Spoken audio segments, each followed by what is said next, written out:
Welcome to the Old Soul, New Soul Astrology Podcast with Robert Glasscock. I'm Thomas Miller, and we're going to roll kind of into another topic that we mentioned in the last episode about the three different charts. Well, you have another one, and this probably is Robert's signature out there in the world among so many other things. Solar arcs. We're going to pick that apart in this episode. Robert, tell us, from A to Z, the delineator of solar arcs. Well, let's see. I really first became aware of solar arcs from Noel Teal. He published his book, I forget when, but for some reason, I maybe had read an article that he had done about solar arcs before he published those books, because it definitely was from him that I learned about them, and I know that I learned about them earlier than what his publication date was on the books, but basically it's a pretty simple technique.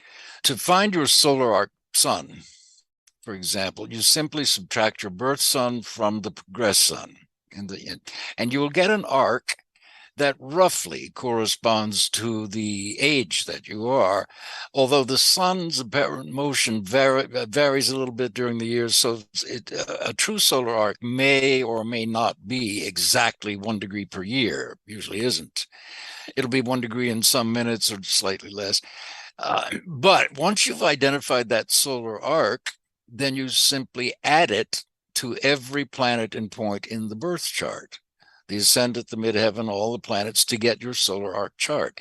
Software today does it for you. You just simply request a solar arc chart, and it prints it out for you. But that's the calculation method behind it. And then there are converse solar arcs, just like they're converse progressions, which is simply, let's say you're 30 years old. Well, if you go forward in the ephemeris 30 days, that line of planets and points will tell you your solar arc for that age 30. If you go backwards, you get converse progressions 30 days before. And the reason for this is, in the old days, when the only ephemerides we had were hand-drawn, handwritten, and hand-calculated, of course, we didn't have an ephemeris that went 10 years into the future. So they came up with this method. It's totally symbolic. It has nothing to do with astronomy. But they came up with this symbolic method that they found worked for progressing the planets. Well, I don't know exactly when solar arcs became generally used. Certainly they were in use before Noel Teal, but he's where I discovered them. And you have converse as well as forward solar arcs. And so what I do is construct a wheel that shows all three: the natal chart in the center with the solar arcs around that, and then the converse solar arcs around that. And again, your computer program will print out a list of exact solar arcs when they are exact. And solar arcs, what I find interesting about them, they only last for 1 year in your life. So you can, from the computer program, get when they're exact, and you take about 6 months on either side of that. So you've never had a solar arc before, and you'll never have it again. And I very quickly abandoned progressions, because here's why. With the outer planets, from, let's say, Saturn on out, by progressions, 30 days after your birth or 50 days after your birth, Saturn will not have moved very much less Uranus, Neptune, or Pluto. But in solar arcs, the outer planets do. If you're 50 years old, your solar arc Saturn will be 50 degrees ahead in the zodiac for your solar arcs, or 50 degrees behind where it was at birth in the converse solar arcs. And again, like everything else in astrology, I am skeptical, and I have to try it and see if it works. And boy, do they. And this is why Noel Teal's popularization of it was so successful, because they really do work. But that's the only way through solar arcs that you're ever going to have major aspects, let's say, between the outer planets. and your natal planet. You don't get that with progressions.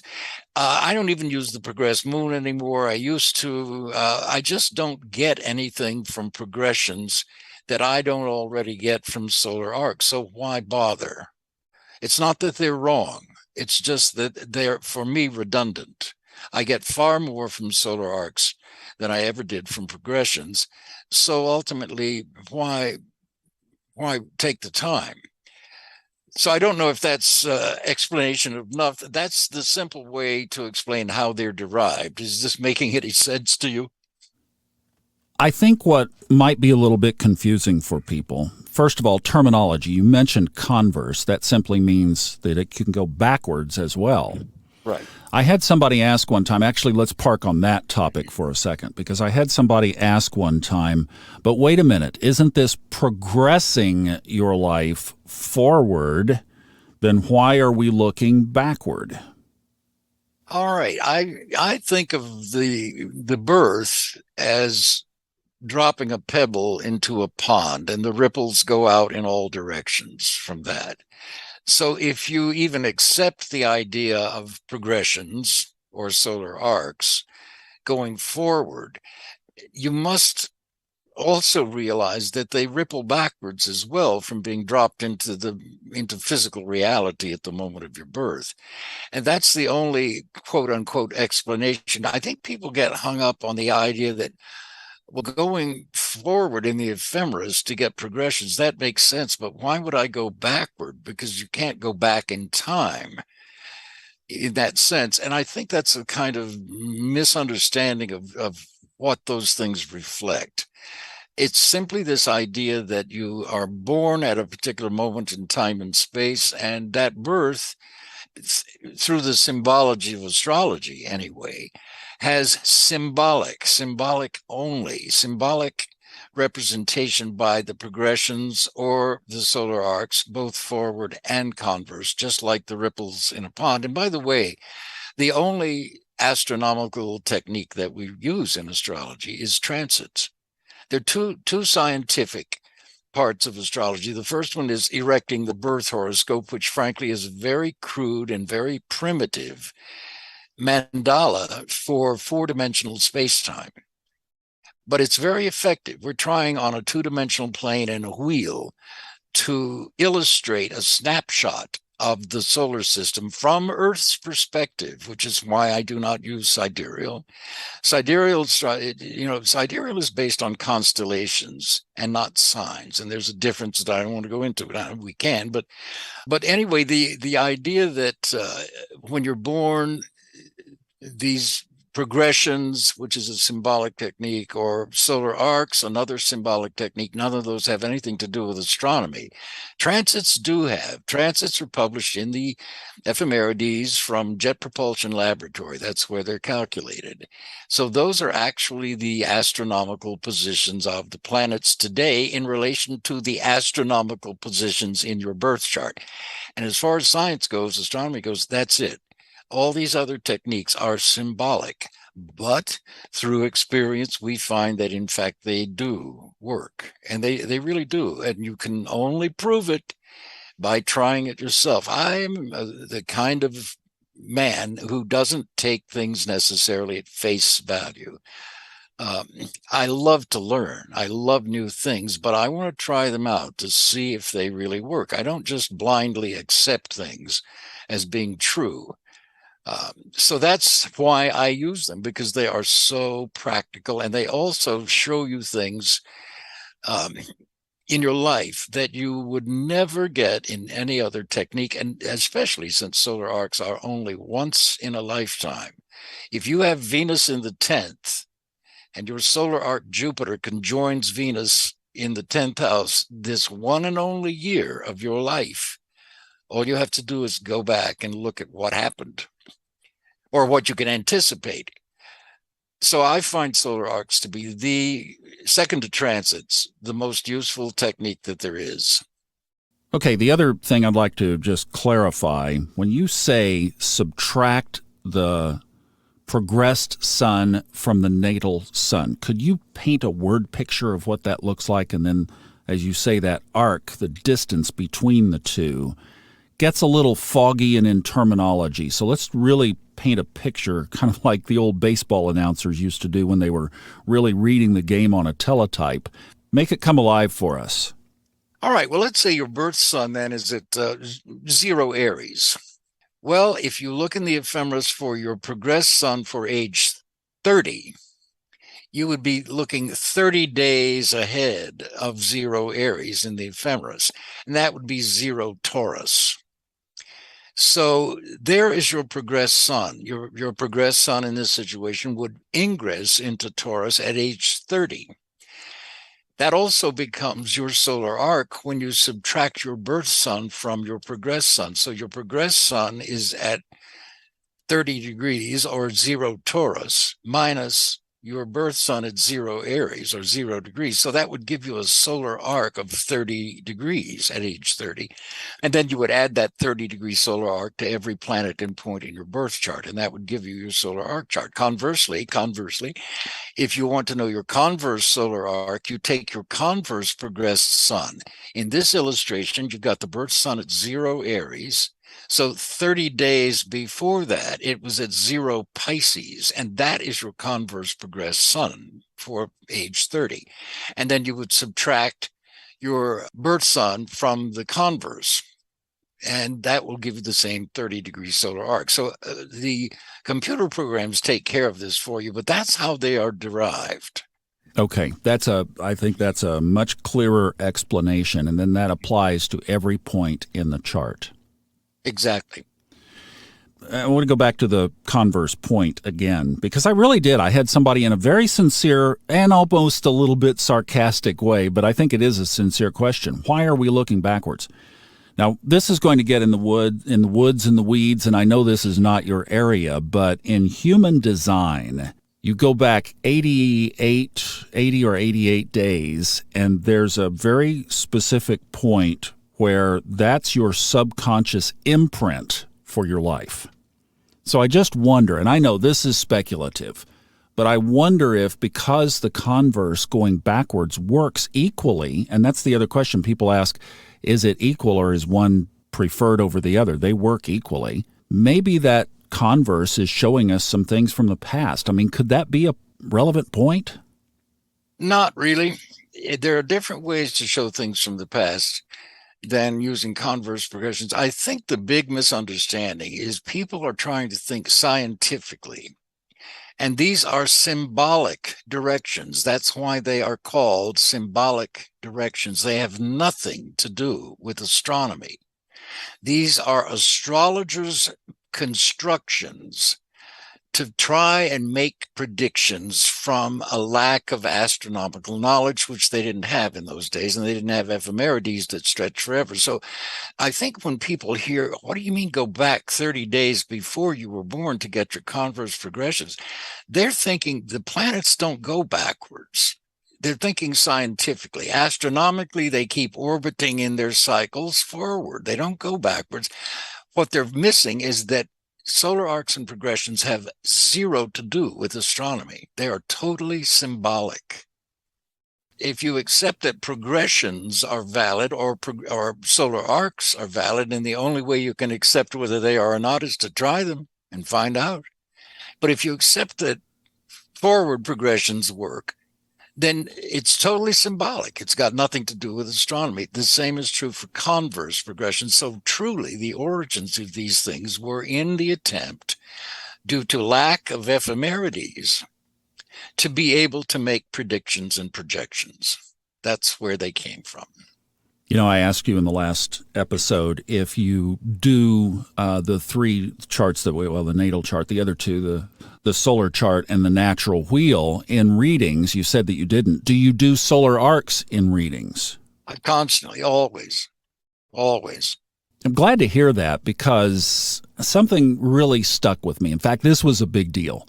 When I was narrating the Elements series book for Steve Forrest, that first book of Fire, he talked about a solar arc scenario that was exactly my path. He talked about an early sun Scorpio who in his 20s, so just after his sun had crossed into Sagittarius, took off for the Caribbean islands, where he became a boat builder and living the Margaritaville lifestyle, as he put it, and did that for 30 years until that sun crossed into Capricorn, when he finally started to think, Mom and Dad are getting older. Maybe I should take this boat skill back to North Carolina and work in a boat shop, or even open a boat shop and start to really get serious about putting the structure together for his later years. And I thought about that relative to my own life, and I actually had to step out of the recording booth and kind of have a private moment because, Robert, I missed my Sagittarius solar arc sun years because I was living for everybody else. And I thought from that point forward, as long as I was doing astrology, I wanted to make people aware of where they are with the solar arc. And I'm glad that you're doing that because it is that important. You can miss a whole swath of your life if you don't know what this is about. Absolutely true. There's nothing to prove this better than these solar arc practicums that I had requests for 4.5 years ago through Kepler College. And I had presented a 3-hour webinar on solar arcs and what they were and how to use them. And during the 3 hours, I only used 2 horoscopes to illustrate all this: Donald Trump's horoscope and the horoscope for the United States, rectified. And as a result of that webinar, the students requested these practicums. I thought they wanted the practicums to apply to their own horoscopes. Oh, no. The very first question at the beginning of 2018, 4.5 years ago, is Donald Trump going to prison? And I thought, oh, boy, this is going to be a terrific group. Well, as you know, because you've been in this group now for about, 2 years or so, a year and a half, I don't know. Yeah, about a year. Yeah. And I loved you when you first came into the group. You were there a couple of weeks because we meet weekly. And we've been going now for 4.5 years on these things. And Incredible. I loved your question. You said, what percentage of accuracy do you think you're getting from these horoscopes? Hey, I'm 62. Every day is important. Well, I love the question because it's my question about astrology. How accurate do you? And I said to the group, because a lot of those people had been in there since the beginning, so they knew I was telling the truth. I said, Thomas, I used to get this question occasionally in LA from clients. How accurate do you think astrology is? And I just had a sort of boilerplate answer. Oh, probably 85% accurate. Well, no. As I said to you in answer to your question in front of the group, stop me if I'm wrong, group, but we've been doing this for 4.5 years, and we're making predictions of things as specific as who is going to win the elections in Georgia, where you had 2 white candidates and 2 black candidates, for example, running for office, and we looked at the horoscopes and the solar arcs and said, can you believe this? In Georgia, the 2 black candidates are going to win, which they did.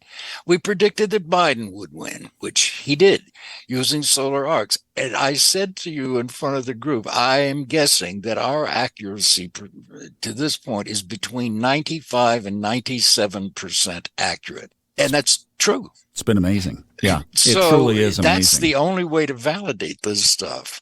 Even though solar arcs are entirely symbolic, I will never forget that. Practically to the day of Donald Trump's inauguration. And also I showed in that class how to rectify Donald Trump's chart to make sure, and it was only off, I think, by about 4 minutes. But because of his verifiable history, we know this is one thing about public figures. We have the actual historic record. We know that I believe it was age 21 that Donald Trump's father made him the head of Trump, whatever, Trump org or something. He elevated his own son to this pretty high position. And there it was with Donald Trump's son up in his 10th house. But on the day of his inauguration in the United States solar arcs, the solar arc midheaven of the United States entered Gemini, Donald Trump's sign, almost to the day that he was inaugurated. Now, that's incredible. You can't make this stuff up. Nope, you can't. And that's only by solar arcs. It's incredible. It really is. Yeah. All right, so let's do a couple of things here. These folks listening to this series are going to get to know your chart and my chart really well. Let's take a look at mine real quick, and then we'll take a look at yours. Let's just focus maybe on the sun's position. We'll be pretty quick with this, but just to give a couple of examples. So the links to these are in the show notes if you guys want to pop in there and pull up. We'll start with mine first just because I have it up, and then we'll put Robert up. So my solar arc sun now in this chart that you can load is in the 7th house. My little stellium, my Marsantoon stellium, is now in Capricorn. The moon is actually just getting ready to approach Saturn. Let's just do a quick interpretation on that. Well, using your chart, and this is your solar, you've got your natal chart here with 27 Gemini rising. So this is a time chart. Just look at your solar arc moon, for example. Last year, it crossed your descendant. It's right now at 2840 Sag. Your descendant is 2703. That's a little over a year and a half ago that your solar arc moon crossed the descendant. The moon rules the public. In Sagittarius of the communications industries, or the whole career field of podcasts, everything that you do. And it's also the sign of the teacher and the healer and of travel. So you go back about a year and a half ago, that whole arena of your life became more public than it ever had previous to then. At least you would expect that. And with it did. This chart. It absolutely did. Does that fit? Perfectly. 95 to 97%. Thank you. That's all I need to hear. So, and again, with solar arcs, you have this wonderful freedom now to really delve into the decanates and dwads of it. Your solar arc sun, about half a year, 6 months ago, just changed decanates from Capricorn to Taurus about 6 months ago. So there would have been an increase in monetizing what you do for a living. And what you do is teach and educate and heal and broadcast and so on. But if you go back 6 months ago, I don't know, but it would not surprise me if you might have had some kind of significant either contract or agreement with either a corporation or another entity or even a person, somebody like me, although this was not true for me with you 6 months ago, but something about 6 months ago that would have kicked your whole career into a higher level of monetizing it on a very real level. I don't know if this makes any sense. I want to tell folks something that, Robert, you don't know, but I'm going to disclose. About 6 months ago, literally, I mean, this is the 95 to 97% threshold. You aren't kidding. The audiobook income that I get from narrating these audiobooks, which have been done since 2013, I mean, this is a portfolio, basically, of audiobooks, substantially increased about 6 months ago. And what's interesting, Thomas, about that, you only get that from solar arc sun ingressing into a new decanate and a new dwad, because it also entered the Taurus dwad at the same time 6 months ago that it entered the Taurus decanate. So that's a double emphasis on Taurus, which is, among other things, money. But that's a kind of shallow understanding of the archetype of Taurus. Taurus is about physicalization of values. Physicalizing values. And the easiest way we have of doing that is through money, which we use as a convenience for instead of bartering, for example. So if you look at your natal second house, that tells you about a person's value system. And therefore, it tells you about money and how they handle it and earn it and spend it and everything else in their lives. The second house sign. I have Aquarius on my second house. Money has never meant anything more to me than freedom. That's all it means. I have never thought about money. For example, I was a writer for television for 15 years, and finally at age 60, I got a letter from the Writers Producers Guild telling me, you're now eligible for your pension. First of all, I didn't even know I had a pension. That's how unaware of money I am. Here's your pension. It's going to be this much a month. And I went, son of a gun. And everybody said you're a fool to go into show business. so, so again, but that's my Aquarian sense of money. My whole philosophy of life is just make more than you spend, Bob. Good one. Which totally immature. Not a bad place to start, though. But it's work. So I'm really glad to hear about that result that you got from that solar arc sun, and that's just one little indicator that's the only time in your life that would have happened, with that sun entering that decanate and that dwad of Capricorn. It's the only time. The way this all fits together is just incredible, because in my mind I go back then to a day in the summer of 2013 when I was getting ready to ride my bicycle, and I was at the sink filling up my water bottles, and this intuitive prompt came to me as clear as your voice is to me in my headphones now.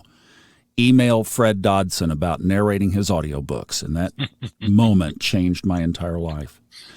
Hey, let's take a look at yours too. So there's a link to this in the notes as well. Again, let's just hit the high points here. So your sun, as people can see, your solar arc sun is in the 12th house. So you just pick whatever you want to point out here, but let's talk about your chart as well. Fine, let's take a look at that. Already I'm getting excited. My solar arc sun is 26 degrees, 36 minutes of Sagittarius. That means in about 3.5 years, my solar arc sun, for the first and only time in my life, will enter Capricorn and my ascending sign. Believe it or not, at this age, 77, I am about to come into my own. I thought I had before. I really did. You're a late bloomer too. Well, and the thing and obviously what it is the result of my entire past. Writing for American Astrology magazine, writing for television, which is a different kind of writing, being an actor, all of these things. I absolutely see how every one of those careers, if you will, are tied together by something. And now it's like synthesizing them into a whole. When I hit that sun moves into Capricorn in about 3.5 years here. I can't believe it. And yet I am in great shape. I love what I do. I am working harder now and loving it more because I do what I love for a living, thank heaven. I have retired friends. Thomas, you've heard me say this. I've watched them, cardiovascular surgeons, lawyers. They've retired. They have nothing to do. And I'm watching them, in many cases, drink themselves to death, eat themselves to death. Travel is great, but it's not meaningful for them. It's a distraction for them. What I have done with my life, I have such a rich, really on outer and inner, I have such a rich inner life. I can't tell you. Well, the idea now that I'm just looking at this with you for the first time, are you kidding, Bob? In 3.5 years, you will be 80. And this is where you're coming into, well, yes, my natal chart has this promise at birth. I have Saturn trine my Venus in my 10th of career, which is success, especially later. The older you get, the happier you'll get and the more successful you'll get. True. And I have Jupiter sextile that same Saturn from my 9th house. And so I have always looked forward to aging, and here it is. And I have to be honest, you've heard me say this. It's astonishing to me for the last 7 years, and I've been aware of it. I think if you're not aware of the good times when they're with you, you're a fool. I never expected to be this continuously happy. Not that I don't have ups and downs, but they're nothing like earlier in my life, nothing. My baseline metabolism is unbelievable happiness on every level. And of course, I do have this higher self that astrology has helped me find and go with and develop. And that's what's happening. In 3.5 years, are you kidding? I'm going to come into my own. Well, and you and I are working on this podcast project together and several ripple effect things that we've already talked about that we're working on related to that. And you think about where this is going to mature in 3 years. But the other thing that I think about too, if we take a look at that 95 to 97% threshold and we apply it to the United States chart and we look at other areas that we've looked at in the world, I think people are going to be looking to astrology for answers over the next 3 years. So as that gap closes from where that sun is right now until it crosses into Capricorn, is just going to grow and grow and grow. This work that you and I are choosing to do. You just read in the last episode from my chart that the impact of these podcasts and the impact of this media is going to increase. You're a part of that. So the two really do fit together in the context of even what we're doing right here. Well, this makes me very optimistic. I have to point out to you, the sun at my birth ruled Leo, my 8th house of death. Except, of course, thanks to astrology, it's death and rebirth over and over. So again, logically, some astrologers would look at this very chart and say, gee, 3.5 years from now, your sun, ruler of your death house, your 8th house, is going to enter Capricorn, the sign of your ascendant. I'll be 80 years old. My mother died at 80. My father died at 75. So certainly I could die. And I'm not at all afraid of dying. I'm kind of looking forward to it thanks to these experiences that I've had. And also I've read about in other people. So I do understand that death is not what people think. It's simply basically escaping the physical. That's all it is. It's just not physical. So I could die in 3.5 years, but it also means rebirth, transformation, so that I'm going to start a new life in every way in 3.5 years. That's 80 years old. Now, my doctor, my primary care physician, who is from India, a woman, been with her 12 years, when I first told her that I was an astrologer, she said, oh, that's so fascinating, because when I was a girl in Jaipur, my astrologer told me about my right ovary. He told me, all right. So she's totally on board with this. And she asked me, how long can you see when you're going to die? I said, well, yeah, you can get a ballpark. And she said, when? This is my doctor. And I said, well, 92, if I do everything right. And more importantly, doctor, if you do everything right, then I'll live to be 92. Now, from where I am now, frankly, I'd like to even live longer. I think, and I keep reading every year of men, men generally die before women, reading about men and every one of them that they live to be 98. They're still going to work. There's an attorney in New York who still goes to the office every day, 99 years old. Here is the best thing. When I told my doctor this, she said, you know something? You will make it. And I said, what? She said, Bob, you're over 70. You've never had any cardiovascular disease. You've never had any cancer. Statistically, you have another 20 years. And because of the kind of guy I am, I said, it better be 22. I threatened her. If I die before I'm 22, I'm coming back and haunt her office. I'm going to squirt disinfectant foam all over her every time she goes in the exam room, and she'll know it's me. So just crinkle her exam paper before the next patient comes in. Wait a minute, I thought you changed that. Bob, leave me alone. So all I am looking at here is in 3.5 years, either it's going to be the summation of why I have lived this life, which I have absolutely loved and still do. It'll be the summation of it. And it certainly will be a transformation of it. This is around 80 years old. And I'm thinking, it can mean literal death, but it also can mean a complete rebirth into a phase of my life that I don't know that I have a long life in my birth chart, especially now that I've actually lived it. we all come under death aspects, Thomas, about 3 times a year. Everybody does, and we don't die. Yeah. And the difference is if you are, let's say, sitting at a computer for a living like you and I do, and you're under death aspect, well, you might have a cardiovascular event from sitting all your life. But if you're a soldier fighting in Afghanistan and you're under the death aspect, suddenly it's a little more threatening. Or if you're a policeman on the force in D.C. or in New York or Chicago under a death aspect, be more careful. Sure. So that's how all of this works. So if you're afraid of death, which I know a lot of people who are my age, it's a whole different experience for them than it is for me.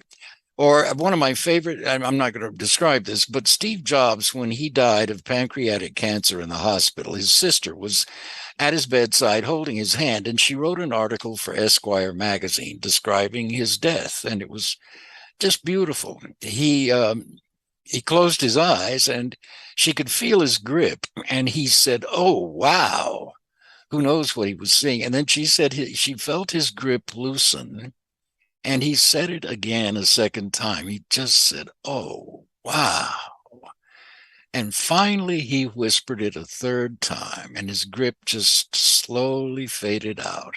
And he said, "Oh, wow." So he was having a beautiful death. I'm expecting the same thing. But I'm not afraid of it. And I do know people my age and older who are absent. My dad was one. I saw him on his deathbed. We had the best conversation we ever had in our lives. He confessed to me he was terrified of dying. But that's because he had never explored these regions while he was living. You see, he wasn't ready. Yeah, exactly. Exactly. Well, this has been fascinating, and now you guys see why Robert has used this really as, I think, safe to say, probably astrological signature. It certainly is one of the primary things that you are known for, and you've really carried Noel Till's work into the contemporary era of making solar arcs so practical, not only to our lives, but also what's going on in our country. So, great explanation. Thomas, thanks. I'm so appreciative that you brought this up today. And from a practical standpoint, as you just said, here I've got my son in Sag. Over these next 3.5 years, I had better get my affairs in order. I don't even have a living will, is how neglectful I am about this. And my doctor is telling me, get one. So, in fact, I'm doing that as we speak. Yeah, there you go. It's just those practical little details that you have to take into, even if I live to be 92, at least I've got the paperwork in order. Right, which Saturn will appreciate as that sun approaches its sign. All right, very good.